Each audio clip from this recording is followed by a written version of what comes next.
రాజకీయాలు ఎప్పుడు శాసించేది ప్రజా సమస్యలు తప్ప మీరు రాజకీయ సమీకరణ ముఖ్యమంత్రిగా రాజకీయం అంటే ప్రజా సమస్యల మీద మనం రాజకీయం నడపాలి కానీ సమీకరణలతో కూడా కూర్చోడానికి కాదు రాజకీయం. ఈరోజు ముఖ్యమంత్రి గారు మీరు అంటారు నిన్న కాంగ్రెస్ కలవటం, మేము కాంగ్రెస్ హటావో దేశ బచావో అన్నది ఎందుకంటే కాంగ్రెస్ వ్యక్తిగతంగా కోపం కాదు, మీకు అన్యాయం జరిగింది కోట్ల ప్రజలకి. ఈ రోజుకి ఇన్ని లక్షల మంది బీసీ ప్రజల్ని ఓటీగా చేశారు ఒక్కదానికి తెలంగాణ. దాని గురించి మాట్లాడే వాళ్ళు ఎవరు లేరు. అలాగే స్పెషల్ కేటగిరీ స్టేటస్ ఇస్తామని చెప్పి నామకే వాస్తే చెప్పారు ఎవరు. ఇది మాకు ఏ ఒక్క పార్టీ మీద ఇంక్లూడింగ్ భారతీయ జనతా పార్టీ అందరూ కలిసి మనల్ని వంచే ప్రక్రియలోనే ఉన్నారు. ఇది మనం స్థానికంగా మనకేమిటంటే మనకి రీజనల్ గా మనకి రాష్ట్రంలో ఉండే పొలిటికల్ పీపుల్ అందరూ కలిపి ఒక సమిష్టి నిర్ణయం తీసుకోవాలి తప్ప ఇది కూర్చోబెట్టి ముఖ్యమంత్రి గారు ఇలా చేసేసి అది ఆయన ఉనికిని లేదంటే ఆయన పదవిని కాపాడుకోవడానికి జరిగే ఎక్సర్సైజ్ తప్ప ఢిల్లీలో జరుగుతుంది. ఇది రాష్ట్ర ప్రజలను కాపాడడానికి అయితే ఖచ్చితంగా దేశాన్ని కాపాడేందుకు మన అందుకు కాంగ్రెస్ వాళ్ళు ఏం చేశారు మరి అప్పుడు ఆ రోజు కాంగ్రెస్ అటో తీసుకొచ్చామన్నప్పుడు అందరూ మరి ఇదే మాటలు మాట్లాడారు కదా. మేమందంటే అంది అసలు రాజకీయ వ్యవస్థ సమూలంగా మార్చాల్సిన అవసరం ఉంది. నిజంగా ఈ రోజున ఎక్కడికి వెళ్ళినా ఇంతమంది యువత స్టేషన్లో వస్తున్నా, లక్షలాది మంది మొన్న 10 లక్షల మంది మనకి కవాతుకు వచ్చినా, ఇన్ని లక్షల మంది ప్రజలు వచ్చినా దీనికి ఒక వ్యక్తి వల్ల ఒక పార్టీ వల్ల కాదు. ఇది ఏంటంటే మార్పు కోరుకుంటున్నాం, ఖచ్చితమైన మార్పు జరగాలి. ఇలా కూర్చోబెట్టి అవకతవకల మాటలు కాదు, కన్వీనియంట్ పాలిటిక్స్ కాదు.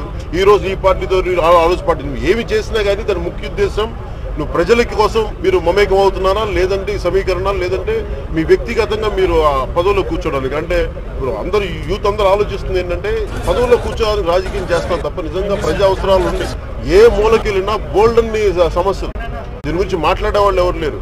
ఎంతసేపు కూర్చొని ఢిల్లీకి వెళ్దాం లేదంటే అక్కడికి వెళ్దాం వీళ్ళతో కూర్చుందాం ఇవి కాదు. నిజంగా ప్రజా సమస్యలు లోతుగా విశ్లేషించి అర్థం చేసుకోవాల్సిన అవసరం. దాంట్లో పర్యటన భాగంగా మేము తిరుగుతూ ఉన్నాం. ఇది ప్రధాని బీజేపీని కూడా రాష్ట్ర ద్రోహులే అనేది వాళ్ళు ప్రధానంగా రాష్ట్ర ప్రభుత్వం కానీ తెలుగుదేశం పార్టీ కానీ చెప్తున్నారు. ఎప్పుడు బీజేపీని విమర్శించని వాళ్ళు ప్రశ్నించని వాళ్ళందరూ కూడా రాష్ట్ర ద్రోహులే అదే చేస్తుంది కదా. మీరు ఏదైనా సరే వాళ్ళకి యాంటీ మాట్లాడితే వాళ్ళు దేశ ద్రోహులు, వీళ్ళేమో వీళ్ళకి రాష్ట్ర ద్రోహులు. అంటే కన్వీనియంట్ ఏమైందంటే ప్రతి ఒక్కళ్ళు బ్లాక్ మెయిలింగ్ బెదిరించడం అయిపోయింది right from centre to state. వీటి కోసం భయపడే పరిస్థితులు లేవు. వీటి కోసం కూర్చోబెట్టింది మేము జనసేన నుంచి వచ్చింది వ్యక్తిగతంగా ఇండివిజువల్ డివిడెండ్ కోసం రాజకీయ వ్యక్తిగత లబ్ధి కోసం పాలిటిక్స్ రావట్లా. వాళ్ళందరూ ఏం ఆలోచిస్తున్నారంటే వాళ్ళకి రాజకీయ లబ్ధి కోసం మేము మా అంతిమ లక్ష్యం సామాజిక మార్పు, బలమైన మార్పులు రావాలి, అకౌంటబిలిటీ రావాలి, రాజకీయ జవాబుదారీతనం కావాలి. అంతేగాని 6 నెలలకు స్టాండ్ మార్చుకుంటారంటే కుదరదు. మీరు ఎందుకు మార్చుకున్నా చెప్పాలి. ఈ సమీకరణలు ఇవన్నీ ఒకసారి ఇందాక చెప్తాను. మనకి ప్రింట్ మీడియాతో మాట్లాడుతూ ఉంటే నిన్న ఎలా చేశారన్న ముఖ్యమంత్రి గారు కూర్చోబెట్టి ప్రతిసారి షో చేసి మీకు చెప్పాను కదా. మన శ్రీకాకుళం వెళ్తే సిక్కులకి వెళ్తే అద్భుతంగా జరిగిందని చెప్పారు. ఆయన రబ్బర్ బూట్లు వేసుకుని టింగీలు వేసుకుని చిన్న తెప్పలు తీసుకుని వెళ్ళి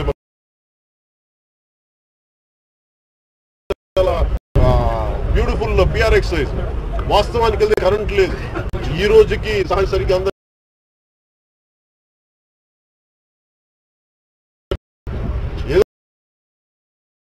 కరెంట్లు ఉండవు, తాగడానికి సరే నీళ్ళు ఉండవు. ఇవి కదా ఇవన్నీ మేము ఎలా వెలుగు తీసుకొచ్చాము. అలాగే ఈ రోజున ఆయన చేసిన ఎక్సర్సైజ్ కాంగ్రెస్ తోటి దోస్తీ కట్టడం ఎక్సర్సైజ్ మాకు ఎలా ఉంది. సినిమా రిలీజ్ అవ్వబోయే ముందు చాలా గొప్ప సినిమా అని చెప్పి ట్రైలర్స్ ఇస్తాం, అది ఫైనల్ గా ఆడలేదు. ఇది కూడా అంతే. ఇది ఆడే సినిమా కాదు, ఇది ఫెయిల్ అయ్యే సినిమా. ముఖ్యమంత్రి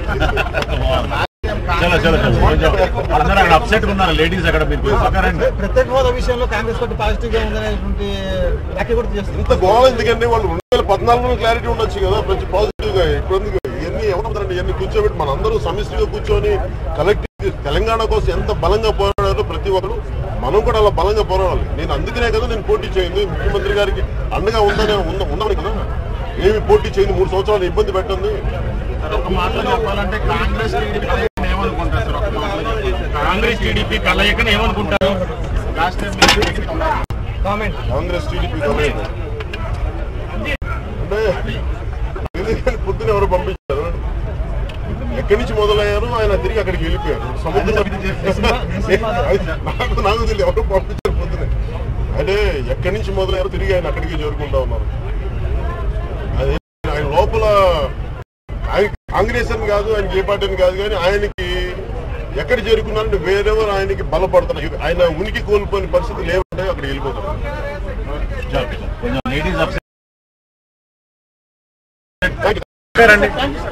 లేడీస్ అంతా అప్సెట్ ఉన్నారు సార్.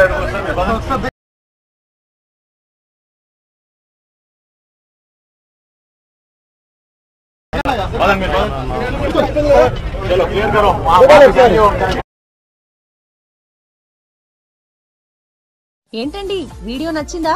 అయితే ఓ లైక్ వేసుకోండి, లేదంటే ఓ కామెంట్ చేయండి. ఎప్పటికప్పుడు మా వీడియోస్ చూడాలంటే సబ్స్క్రైబ్ చేసుకోండి.